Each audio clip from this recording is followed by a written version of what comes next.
Good morning, everyone, and thank you so much for joining us today. I'm pleased to be joined by Susannah Pierce, and she is the President and Country Chair of Shell Canada. Also, Bob Myles, someone you know well, Chief Operating Officer for ATCO EnPower. They're here for this announcement, which is a very exciting day indeed for Alberta. As you may know, our province is actually a globally recognized leader in the CCUS, the carbon capture, utilization, and storage of carbon.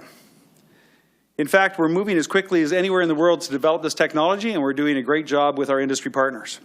We've invested billions of dollars into projects and programs, as well as regulatory improvements that have streamlined and make things a lot better, as well as knowledge sharing. These efforts have proven extremely successful. The world is watching, they have taken notice, and they see what we're doing. For example, the Quest and Alberta Trunkline projects have captured and stored more than 12 million tons of carbon dioxide since starting operations. CCUS is the most viable option for hard-to-abate industries such as oil and gas, power generation, hydrogen, petrochemicals, and cement. These need to significantly reduce their emissions, and it's much more difficult to do so. In order to reach our emissions targets and to ensure a sustainable energy sector, we need to expand our CCUS network right across the province. That's why we're developing carbon storage hubs. These hubs will allow operators such as Atlas to safely collect, transport, and permanently store emissions from industries in that region. Development of the hubs actually started in 2022 and has been moving very quickly. But government couldn't be making the progress that we have on hub development as a world leader by itself. We've been working closely with industry every step of the way, including both Shell and ATCO. Today, we are truly making history right here in this room by celebrating the signing of the first carbon sequestration agreement in our province with the Atlas project. It's amazing. The very first carbon sequestration agreement in our province. Something a lot of people don't know is the geological potential of Alberta. We certainly have all the competitive advantages right here to lead the world in this technology. And this signing marks the next stage of hub development. Until now, projects were only evaluating the suitability of their locations to store carbon dioxide. With this agreement, Atlas will now have the right to inject and store captured carbon dioxide at their proposed storage hub location. In addition, they can now proceed to the next stage and apply for regulatory approvals. Alberta, well, we're very serious about meeting our emissions targets and reaching net zero by 2050. We want to do everything possible to support our industry partners in this work. And I want to personally thank Shell and ATCO EnPower for their interest in this technology. Their leadership in shaping this energy sector and their dedication to this process is what's making this possible. I'm confident that we are witnessing the first of what will be many other agreements of this nature. We have proven time and time again that Alberta has the knowledge, the talent, and the will to make great things happen. And it's why people want to live and work right here and raise their family in Alberta. Thank you for joining us today. I'd now like to invite Susannah Pierce, the President and Country Chair of Shell Canada, from Shell, to say a few words. Thank you, Susannah, and thank you for being here. Thank you. Well, hello, everybody.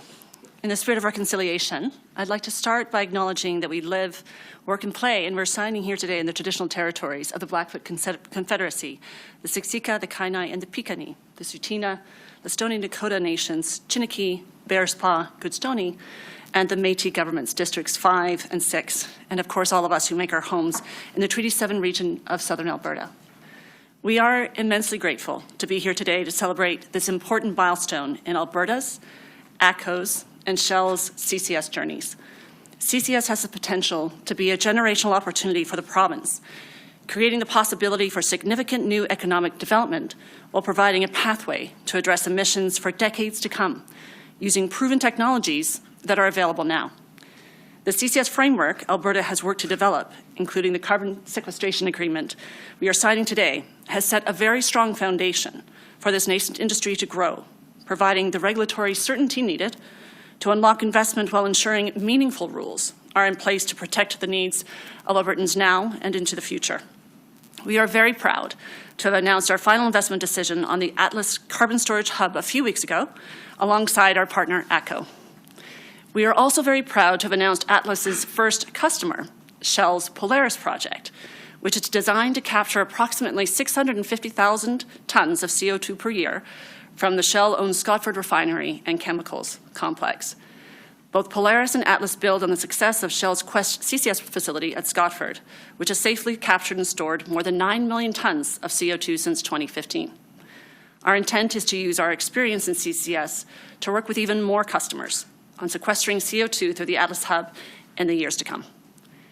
Our ability to move forward with Polaris and Atlas would not have been possible without the supportive policy frameworks Alberta and the federal government have implemented.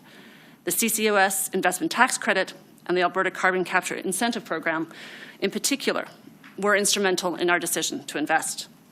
Alberta has already established itself as a world leader in CCS due in large part to the hard work of you and your team, Minister Dean.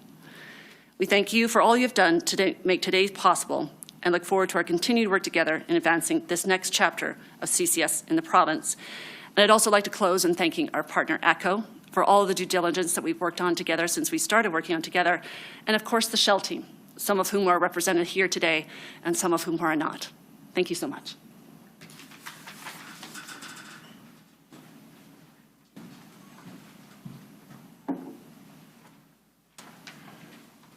Thank you, Susannah, and thank you, Minister Dean. Definitely a pleasure to be here with everyone today. Progress, like our agreement today, is proof that Alberta is at the forefront of the energy transition. The Atlas Carbon Storage Hub is a meaningful step forward for a successful energy future for this province and for Canada. The collaboration between our provincial government, Shell, and the local communities underscores the joint dedication needed to actively create a lower carbon future. By investing in these technologies and infrastructure, Alberta is positioning itself as a leader in the global fight against climate change while ensuring that local industries and communities thrive. What Susannah said made me think back a couple weeks ago. We were on a call with our partner, one of our partners in Japan, and we had just made our press release for our Atlas project, and our partner put up, and it was in the media that day in Tokyo, they put up what I couldn't understand because it was in Japanese, but it was an announcement of our project. So not only is this important for Alberta, for Canada, but it actually is being viewed globally. So it was quite impressive. At ATCO EnPower, we are actively working across all aspects of the energy transition value chain with investments in renewable power generation, energy storage, hydrogen derivatives, and now carbon capture and storage. We're deeply honored to be partnering on the Atlas Carbon Storage Hub. I'd like to acknowledge the ongoing support of the Government of Alberta and the deep expertise of our partner at Shell. We really appreciate our partnership with Shell. Today's announcement is a testament to our belief that achieving a lower carbon future is not just a responsibility, but an opportunity. At ATCO EnPower, we will continue to explore innovative energy solutions for a sustainable world. Thank you, and back to you, Minister.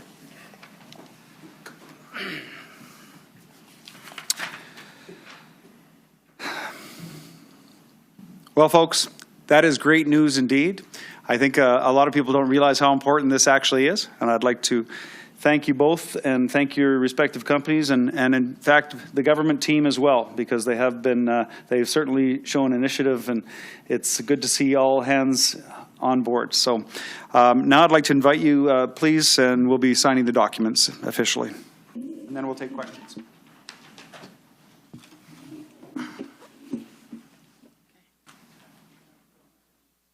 Glasses for me.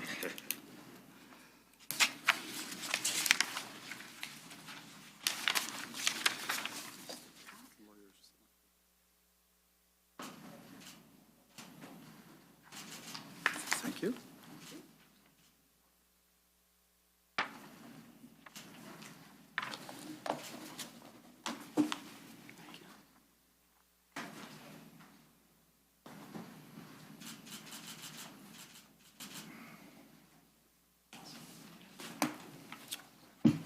I guess we've got mics right here. Do these mics work? Good. Any questions? Happy to take questions on this. We will take questions. We'll begin in the room. It'll be one question, one follow, and then we will go to the phone line, see if there's anybody there. But if you state your name and your news organization that you're with, we'll begin in the room here. So just make your way over to the mic, and that would be great. Sean Polzer, Western Standard. I guess for any of you guys, so Minister Wilkinson was in town last week, and I put the question to him specifically about the Shell and ATCO announcement, and he made a comment that technology alone is not a silver bullet, and that just because you have the technology, that doesn't necessarily mean that there's business case. So I guess I'm putting to you, what is the business case? How much investment do you think this will eventually drive? And you talked about even more announcements to come. How many do you think that we could see? Well, first of all, you're right.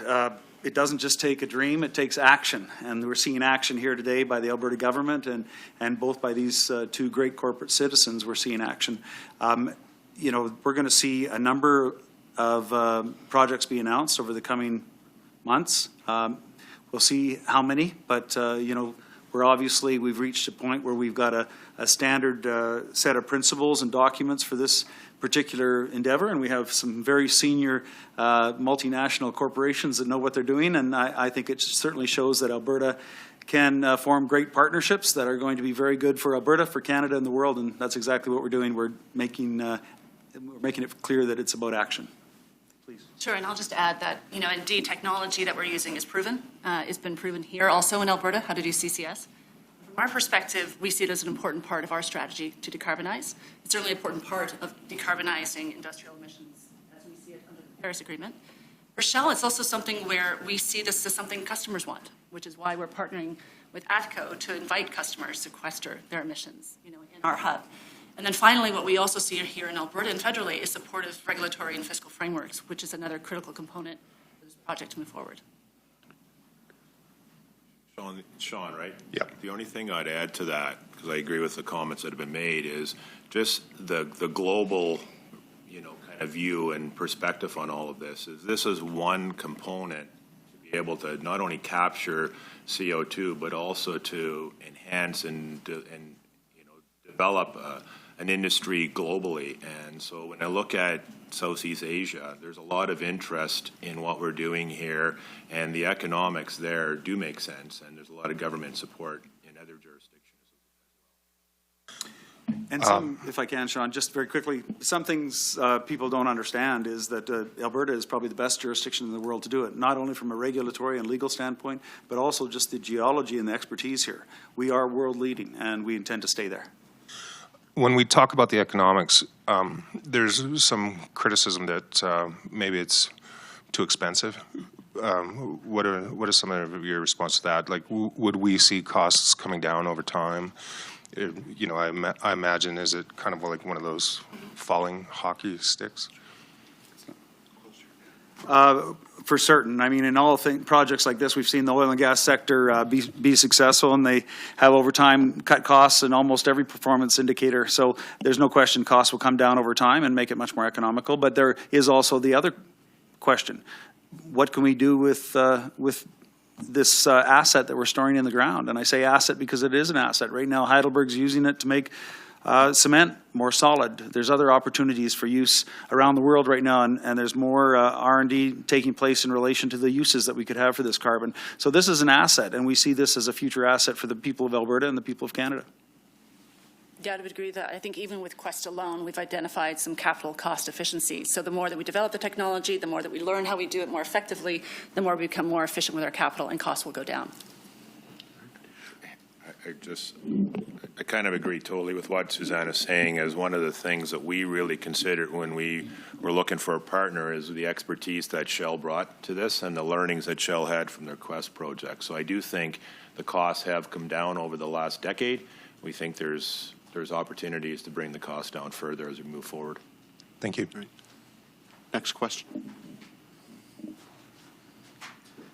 Well said. I should just have you answer. Kyle Bax of CBC. Minister, I was just wondering, are there considerations right now for other incentives or changes to the tier program or other policies to encourage more of these proposals to be greenlit? Well, at this stage, we obviously can see the effect and result of our action. It seems to be working. We have a great agreement with, as I said, 2 excellent corporations that are leading edge. And I think what we're going to see right now is a continuation of signing and opportunities that people see around the world. We heard clearly from Susannah that there's an opportunity as a commercialization project, and that the numbers make sense. And frankly, I believe that we're going to see a number of actors come forward and say, you know, this is where the world's going. There is the demand in Asia, as has been mentioned. I saw it firsthand in Korea and Japan. They are very, very interested in our products, and in particular, how we can sequester carbon. And then a question for you, Bob. There are dozens of these projects that are proposed. How many of them do you think are going to go ahead, and what's kind of the critical factor that'll make or break a proposal? Well, from my point of view, I do think there's a lot that are being proposed. I'm a huge believer that industry needs to work together. I think we need to probably build fewer, not as many as are being proposed, but I think the more we can actually work together, the better for all of industry. I've always been a believer in things like this. Get out in front of this, and I think we have as Atlas. I think there's a lot of attention to what we're doing, and I do hope that we can bring some other, hubs together to help the overall economy. I don't think it makes economic sense to build as many as are being proposed, but I think you'd look at every industry that's ever been developed. It starts off with a lot, and then the ones that are the most economic are the ones that are actually going to proceed. Okay. Next question. Hi, Chris Farquhar with the Calgary Herald. Maybe we can just start off with a bit of a technical question here, but we had the announcement from the province a couple of years ago about all of these hubs getting, I guess, the rights to this. Can you explain exactly what is the process that has allowed you to get to this stage, and what do you still need to do? Because you talked about the fact that you've still got to do some regulatory filings before you actually begin to store the CO2. So somebody could explain that. I can start. Yes, so the sequestration lease agreement, again, is the agreement with the government so that we can sequester the emissions. And we worked very hard ever since it was announced to really bring it to an agreement where we could all come together. But now we do have to go through the permitting process and make sure that's in place, as well as a hub, begin to market to customers. So those are the 2 next steps that need to follow this. Okay. Up to now, it's more been a feasibility issue, and frankly, we're set to go. And one of the jurisdictional advantages we have is the flexibility of our regulatory system and how we've responded to this. We've set up 25 major hubs, but we've also set up small and remote hub opportunities for proponents so that they can have the flexibility to meet the economic needs, but also the geological needs where they are. So we're trying to help them as much as we possibly can in saving costs, but also making sure that on a long-term basis we have a really good industry that is flexible and adaptable and also profitable. Okay, and this is a question for all 3 of you, but this is your project on Polaris and Atlas is the first or one of the first CCUS projects that's been announced in the last couple of years. Now this is going to be the first hub. So I guess what do you think the signal is on whether we're going to on what it's going to take to get more of these projects across the finish line, particularly when it looks like, and we saw this with Capital Power, some projects and some proponents have simply walked away and said that the incentives and that the proper economics are not there. Want to start off? Sure, I can start. Mostly I'll say this first comment because of the other part of my business is generation. And I know when you look at Capital Power, not to really get into their business, but it was not just a carbon capture and sequestration. It was also a power project that they were pursuing. But for our projects, we do believe that the energy transition will occur. We could sit here and argue at great lengths as to how quickly it will occur, but I think we will agree that it is happening, and we want to be the first to get in front of this. So we do think the economics do make a lot of sense for many projects. Doesn't mean it makes sense for everybody, Chris, but that's kind of where we see things going. Yeah, and Chris, I might just add too, I think, and I've said this before, that every project is unique and its proponents are also unique. From our perspective for Shell, Shell Polaris is the first customer of Atlas. So we already have a customer lined up, and it happens to be Shell's emissions because it's part of our strategy to decarbonize Scotford. But it's also a place where we see, again, the support of government structures that are in place and a great partnership with ATCO, where now we can be one of the first movers to attract those other emitters to be part of our agreement to sequester their emissions. So for us, we also see it as a competitive advantage. And Chris, if I can say, the world is demanding it. Customers will be demanding it more and more. And although here in Canada we have the luxury of having amazing energy opportunities and options, the rest of the world does not. And the rest of the world sees it differently, especially in Southeast Asia and other developed areas in Europe. And the customers are starting to demand this type of attention. And I think the reality is that these companies and others will have their opportunity to be first movers and take advantage of that. All right, and we'll go to the phone line. Operator, could you put through the first caller?